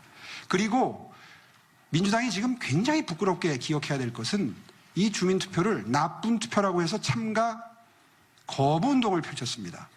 세상에 정책선거, 정책투표가 나쁜 투표가 어디 있습니까? 자신이 없던 거죠. 그래서 투표 거부 운동 때문에 이 개표가 안 된 겁니다. 그때 투표 참여율이 25점 몇 %였습니다. 사실 예측이 됐었기 때문에 그 정도 투표 불참 운동을 하는 상황에서 25% 정도 참여할 게 예측이 됐었기 때문에 자리를 걸면 좀 더 많은 분들, 저를 시장으로 찍어주셨던 분들은 다 투표장으로 나올 것이라고 기대를 하고 대선 불출마 선언을 하고 자리를 걸었던 겁니다. 과연 정치인으로서 해서는 안 될 일이었는가? 결과적으로는 시정을 놓음으로써 그 이후에 시정이 퇴보하는 결과를 가져왔기 때문에 제가 굉장히 자책감이 커진 건 사실입니다. 그러나 대한민국의 미래를 위해서 이것이 시금석이다라는 심정으로 제 방에 뚫린 조그마한 구멍을 막는다는 심정으로 손을 들이밀었던 게 결과가 그렇게 이어졌던 것이라는 것, 오해가 좀 풀렸으면 좋겠습니다. 네. 그 총대를 메고 선별복지의 이념을 굉장히 강조를 하셨고, 그 논쟁은 사실 지금까지도 계속 이어지고 있습니다. 한국 그렇습니다. 사회에서. 예. 하지만 어쨌든 복지 혜택이 늘어나고 있는 그 거대한 그 역사적 흐름은 부인할 수는 없을 것 같고, 국민의힘은 정강 정책을 새로 바꾸면서 기본소득을 첫 번째 정책에 올렸습니다. 지금 안심소득을 공약으로 내셨는데 그거는 기본소득과는 좀 차별화되는 선별복지 정책이죠.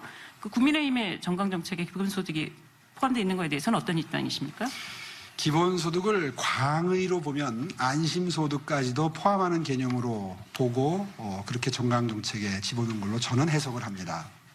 사실 기본소득이라는 거는 소득 계층과 무관하게 똑같은 액수를 무차별적으로 지급하는 그런 시스템이기 때문에요. 실현하기가 사실상 불가능에 가깝습니다.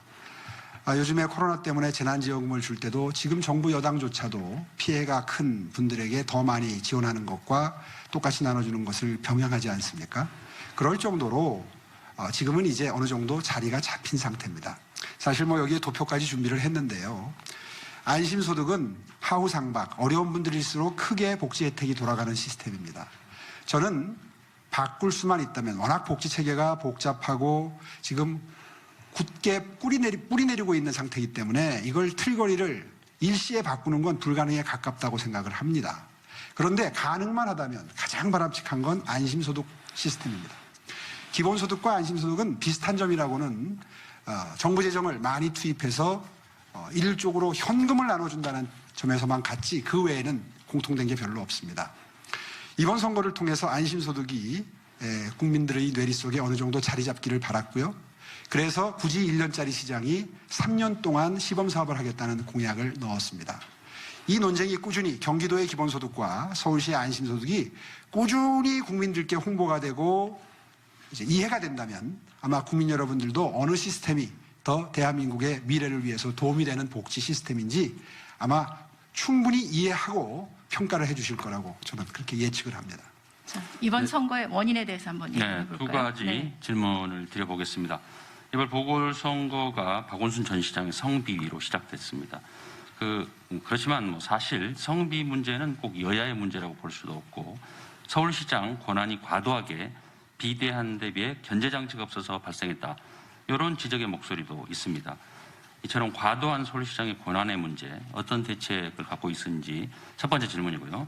두 번째는 지난 10년간 서울시를 이끌었던 박원순 전 시장의 공로와 과오, 공과를 평가하신다면 어떻게 하시겠습니까? 예, 첫 번째 질문은 이번에 당선되는 시장은 약체 시장입니다.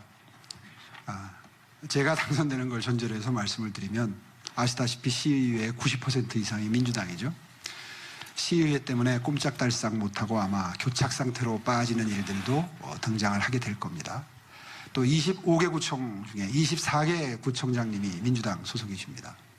이런 상태에서 과도하게 비대화된 서울시장의 권력을 고민하는 것은 조금은 좀 시기상조라는 생각이 듭니다. 이번 사례의 경우에는 박원순 시장의 경우에는 10년 정도 지속되다 보니까 생긴, 한마디로 말해서 권력 집중으로 생긴 그런 제어되지 않는 권력의 불행이었던 거죠. 그 정도로 답변을 드리고요. 박원순 시장의 공과 사실 철학을 달리하기 때문에 잘못한 거 지적하면 한도 끝도 없습니다. 하나만 지적을 하자면 교통사각지대를 해소하기 위한 경전철 사업, 제가 7개 노선 시작해놓고 나온 사업이 있는데 이걸 전부 처음에 취임 초에 전혀 고민도 없이 공부도 없이 취소를 했던 겁니다. 서울의 지하철 시스템은 매우 우수합니다. 그런데 교통사각지대에 경전철까지 놓게 되면 정말 훌륭한 대중교통 시스템이 됩니다. 이걸 전부 대책 없이 취소를 했다가 한 3, 4년 흐른 후에 이제 깨달은 거죠. 아, 이거 큰 실수했구나. 다시 발표했던 것. 이런 식의 행태가 도시, 건축, 모든 분야에서 일어났습니다. 이거 전부 잘못한 겁니다. 전임 시장이 시작한 게 시장이 시작한 게 아니거든요. 서울시에서 하는 일입니다. 따라서 들어왔으면 겸손한 마음으로 왜 했는지, 이 사업의 필요성은 뭔지, 부작용은 뭔지 적어도 몇 달은 공부를 하고 판단을 했으면 좋았을 텐데 처음에 야당 입장에서 공약했던 것을 그대로 밀어붙여서 실행하다 보니까 생긴 엄청난 세금의 낭비, 시민의 불편을 초래해 놓고도 지금 책임을 못 지는 위치가 되신 것은 참으로 뼈아프다고 생각합니다. 공과를 말씀하시는데요. 사실 제 입장에서는 공이라고 말씀드리기보다도 계승을 해야 되겠다라고 평가할 만한 사업들이 있습니다. 너무 많은 재원이 투입이 돼 있어서 후임 시장이 들어가서 뒤집으면 오히려 행정의 연속성을 해할 수 있는 사업의 경우에는 비록 저와 철학은 달리하지만 계속해서 하겠다는 게 제가 출마 선언부터 강조를 했습니다. 제가 뼈저리게 느낀 것이 후임 시장이 들어와서 아무런 고민도 없이 대형 시책 사업들을 뒤집는 모습을 보면서 저건 정말 시민들께 큰 죄를 짓는 건데 저렇게 죄의식 없이 일 처리를 쉽게 하는구나 하는 걸 보면서 너무너무 가슴이 아팠기 때문입니다. 따라서 제 정치 철학이나 제 행정 철학과 맞지 않더라도 박원순 시장께서 시작해 놓은 것은 마무리까지 하고 지속하겠다. 그것이 시민들이 비판 여론이 매우 비등해서 도저히 계속할 수 없는 사정이 아니라면 계속해서 시행하겠다는 다짐을 이 자리에서 다시 한번 굳게 하겠습니다. 자, 이제 시간이 한 10여 분 정도 남았습니다. 그래서 각 패널 분들께서도 꼭 해야 될 질문 한 가지씩 정도만 하시고 그리고 이제 마무리 말씀 듣고 아마 끝내야 될 것 같은데요. 박원순 시장 이야기를 했으니까 제가 그럼 중간 멘트로 해서 중간으로 질문 하나 하고 그다음에 이제 질문 하나 정도씩만 해서 정리를 하는 걸로 해야 될 것 같습니다. 현재 저 오시면서 그런 불편함을 많이 느끼셨겠지만 광화문 광장이 지금 또 공사 중인데요. 과거에도 광화문 광장에 대해서 이야기를 하신 적이 있고 또 서울시장 하셨을 적에도 뭐 스노우보드 대회 뭐 이런 것들 때문에도 이야기가 있었습니다. 광화문 광장 앞으로 어떻게 할 것인지 지금 저기 세금 낭비 이런 이야기들도 많이 나오고 있죠. 어떻게 하실 것인지 일단 계획을 좀 듣고 싶습니다. 다행인지 불행인지 공사 구간의 일부에서 조선시대 유적이 발견이 돼서 그 부분에 관한 공사가 진척이 되지 않고 있습니다. 사실 이것은 시장 권한대행이 시작해서는 안 됐었을 사업입니다. 광화문 광장을 중앙에서 편측으로 중심축을 옮기는 것은 한 건축가의 노욕입니다. 승효상 건축가 실명을 거론해도 좋습니다. 이분이 서울시의 건축 행정에 지대한 박원순 시장의 사실상 건축 멘토 역할을 하신 분인데 이분의 개인적인 욕심입니다. 처음에 광화문 광장을 만들 때 중앙안과 편측안을 놓고 경론이 있었습니다. 여론조사도 했고 전문가 패널 조사도 했고 여러 의견 수렴 과정을 거쳐서 편측안보다는 중앙안이 압도적인 다수로 지지를 받고 통과가 돼서 지금의 형태가 만들어진 겁니다. 그런데 이승효상 건축가가 서울시장 보조하는 역할을 할 때에는 이게 이제 만들어진 지 얼마 안 됐으니까 자기도 양심상 손을 못 댔겠죠. 그러다가 이게 한 10년 정도가 되니까 그 틈을 타서 문재인 정부에 또 학연이 있습니다. 문재인 대통령님과. 그리고 국가 건축에도 영향을 미치는 중요한 자리에도 또 취임을 했었습니다. 그 영향력을 이용을 해서 지금 서울시장 권한대행에게 영향력을 행사했을 거라고 저는 추측을 합니다. 지금 권한대행을 맡고 계신 분의 인품으로 보아서 또 제가 보았던 행정 스타일로 보아서 이러한 무리한 공사 착공을 할 분은 아니었던 걸로 저는 기억을 합니다. 그렇기 때문에 더더군다나 한 건축가의 노역이 뒤에 그림자처럼 있다는 그런 짐작을 제가 하게 됩니다. 물론 틀릴 수도 있습니다. 어쨌든 이분은 대한민국 수도 서울의 한가운데 있는 광장을 자기 뜻대로 바꾸고 싶었던 겁니다. 옳지 않죠. 정당하지 않습니다. 동의할 수 없습니다. 그런데 제가 아까 말씀드린 것처럼 잘못된 것이라도 일단 시작이 됐으면 존중한다는 저의 이 자제력과 그리고 행정에 대한 존중의 마음 때문에 갈등 중입니다. 오늘은 거기까지만 말씀드리겠습니다. 예. 네, 이어서 다음 질문 누가 하시겠습니까? 제가 네. 간단한 질문 하나 드리겠습니다. 환경 분야 질문인데 뭐 코로나 사태 다 아시겠지만 이제 코로나 사태로 뭐 음식물이나 상품을 이제 집으로 택배시켜서 소비하는 소비자들이 굉장히 늘어나서 저 포장재 쓰레기 같은 게 굉장히 급증하고 있습니다. 다 아시겠지요. 근데 그 쓰레기 문제 관련해 가지고 서울시 쓰레기를 인천 수도권 매립지로 보내서 소화를 하고 있는데 인천시에서는 더 이상 서울 시민들 쓰레기 못 받겠다는 얘기를 하고 있는 상황인데 지금 시장님, 후보님의 그 다른 인터뷰를 보니까 인천시와 협의하겠다는 말만 반복을 하시던데 그럴 게 아니라 좀 종합적인 마스터 플랜을 좀 세워야 될 때가 아닌가 싶습니다. 왜냐하면 서울시에는 뭐 매립지가 없다고는 하지만 예를 들어서 뭐 제가 알기로는 기술 발전 때문에 쓰레기 소각장 같은 데서 유독가스 같은 게 많이 줄었다고 합니다. 그럼 선진국에서도 뭐 그런 첨단 소각장 같은 걸 도시 내에 많이 짓고 그러는데 그런 것까지 포함해서 좀 종합적인 플랜을 짜야 되는 거 아닌가요? 어떻게 생각하십니까? 예, 맞습니다. 참 큰 난제 중에 난제입니다. 사실은 재활용이 1순위고요. 소각이 2순위입니다. 매립할 양을 최대한 줄이는 게 쓰레기 정책이 돼야 하는데 최대한 줄이고 있습니다만 최근 들어서 이 배달 문화가 급증하면서 다시 또 쓰레기가 늘어나고 있습니다. 사실 인천시의 박남춘 시장님께 읍소해 볼 생각입니다. 서울 시내에는 주택을 지을 땅도 없습니다. 그러니까 매립할 땅은 기본적으로 없는 것이죠. 참으로 진퇴양난입니다. 그래서 인천 시민 여러분들께 읍소를 하고 시장님께 읍소를 해서 매립지 좀 더 이용할 수 있도록 협의하는 게 1순위의 해결책입니다. 제가 2006년도에 서울시장에 취임해서 최초로 먼저 해결했던 가장 큰 갈등 사례가 서울 시내의 동서남북에 있는 4군데의 쓰레기 소각장 이용률이 당시에 20-30%에 불과했습니다. 타 자치구 걸 받질 않아요. 권역별로 쓰려고 소각장을 만들어놨는데 다른 자치구, 인접자치구 걸 받질 않아서 이용률이 20-30%에 머물고 있던 것을 취임하고 1년 내에 다 해결을 했습니다. 갈등 해소 모범적인 사례의 하나일 겁니다. 그랬던 그 소각장이 벌써 연한이 다 되어가고 있습니다. 소각장도 지금 충분한 게 아닙니다. 이제 연한이 다 되었으니 우리 동네에 있는 소각장을 옮기라는 민원도 지금 시작이 되고 있습니다. 따라서 소각을 한다는 것도 사실 또 쉬운 게 아닙니다. 어느 지역이든지 이런 그 시설에 대해서는 아주 비판적이고 공격적인 여론이 비등하기 때문에 이런 문제 해결하라고 행정 능력이 있는 시장이 필요한 겁니다. 제가 4개의 소각장 당시에 모두 가동률을 제대로 올렸던 것처럼 그래서 모든 자치구에 쓰레기가 들어갈 수 있도록 처리했던 것처럼 이번에도 들어가서 그 갈등 관리 능력을 발휘해서 어떻게든 해결해 보겠습니다. 지금 청사진을 말씀드리는 것 저는 무의미하다고 생각합니다. 들어가서 현실을 정확히 파악해 보고 관련 공무원들의 설명도 들어보고 그리고 최적의 방안을 마련하도록 하겠습니다. 다음 질문은 제가 좀 드리겠습니다.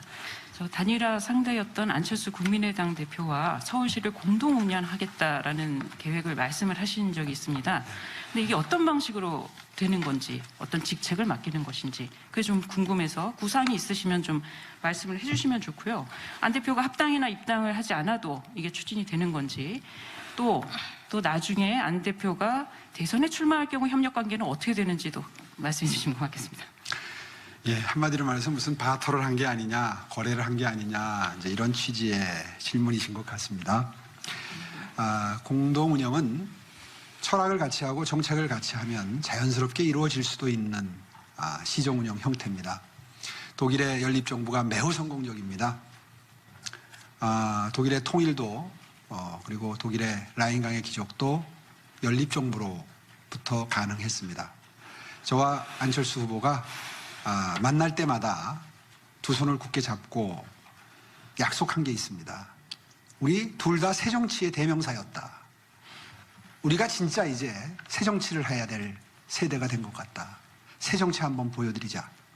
아마 놀라실 겁니다. 서울시를 어떻게 운영하는지 보여드리겠습니다. 결코 자리 나눠먹기 수준에 머무는 공동경영이 아닙니다. 철학과 원칙을 함께하고 정책을 공유하고 정책을 계속 조율해가면서 정기적으로 만나서 서울시의 경영에 대해서 논의하는 모습도 보시게 될 겁니다. 그렇게 해서 이런 게 연립정부고 이런 게 상생의 협의의 정치구나라고 하는 것을 시민 여러분들이 보시고 동의하실 수 있는 형태로 서울시를 운영하고자 합니다. 예, 제가 질문드리겠습니다. 오 후보께서 선거 과정에서 문재인 대통령을 중증 치매 환자라고 표현해서 많은 비판을 받으셨는데요. 각종 막말은 기존에 클린 이미지를 가지고 정치 시작했던 오 후보의 이미지에 좀 격세지감을 느끼게 하는 모습입니다. 굉장히 낡고 부패한 이미지를 부각했는데요. 왜 이렇게 좀 변하신 건지 좀 여쭤보고 싶습니다. 예, 정확히 말씀드리면 이번 선거 기간에 드렸던 표현이 아니고요. 예. 작년인가 재작년에 광화문 광장에서 연일 조국 사태 때 분노한 서울 시민들이 모여서 많은 집회를 했죠. 그때 우리 당도 매 주말마다 집회를 했는데 그때 어느 집회에선가 제가 연설을 그리 많이 한 편은 아닌데 당에서도 한두 번 했고 아마 다른 집회에서도 했는데 그때 분노했던 마음을 이렇게 표현을 했습니다. 아니 국민 여러분들은 전부 경제가 안 좋다 힘들다고 하는데 대통령께서는 경제에 문제가 없다고 하십니다. 이게 무슨 중증 치매 환자 같은 넋두리입니까? 이런 표현을 썼던 게 기억이 납니다. 사실 국민 대다수가 경제가 나빠졌다, 어려워졌다. 특히 통계청 통계조차도 그거를 명확하게 입증하고 있는 상태에서 우리 경제 문제 없다. 더군다나 부동산 가격도 문제 없다. 부동산 가격은 폭등하고 있는데 문제 없다는 이야기를 작년까지 하셨습니다. 우리나라 정치에서는 비유가 통하지 않습니다. 직설적으로 이야기하지 않으면 나중에 다 망언으로 치부되는 경향이 있습니다. 그때 그 연설회장에서 이런 비유를 했던 거 정확히 말하면 아니 중증 치매 환자도 아니고 어떻게 이런 말씀을 하시느냐는 표현을 했는데 이 중에서 중증 치매 환자만 골라가지고 이번에 다시 문제를 삼은 겁니다.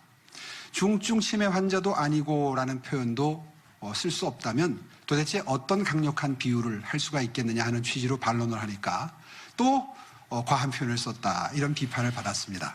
그래서 그 다음부터 제가 입을 닫기 시작했습니다. 아하, 이게 예민한 시기니까 이런 것조차도 전부 문제가 되는구나 라는 생각을 했는데요. 사실 이 표현보다도 문재인 대통령께서 더 가슴 아프게 받아들여야 되는 것은 독재자 문재인이라는 표현은 굉장히 흔히 쓰이는데 이건 망언이라고 아무도 기사를 안 씁니다.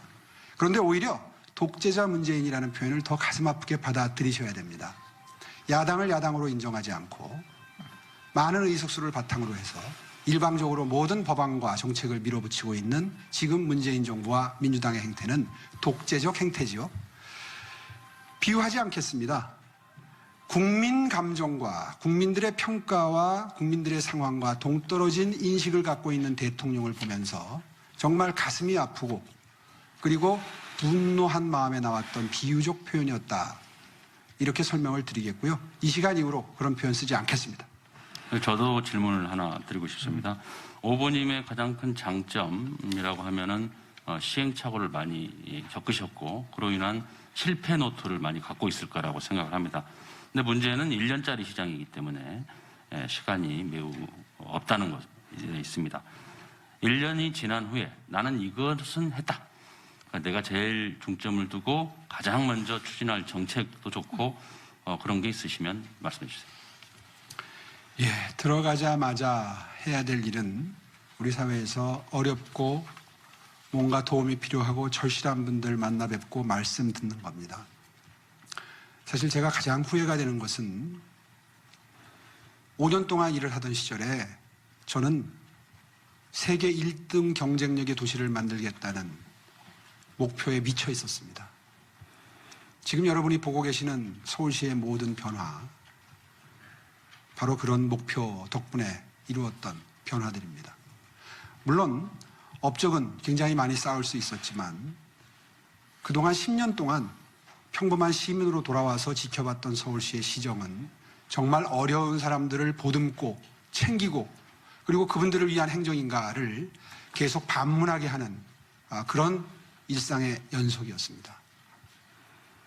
시간이 없기 때문에 다 예를 들어 설명드리지 못하지만 지금도 혹독한 한파 속에서 한겨울에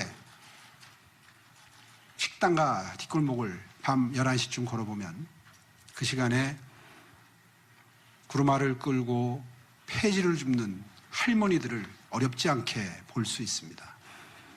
저는 그런 분들을 위한 시장이 되려고 합니다.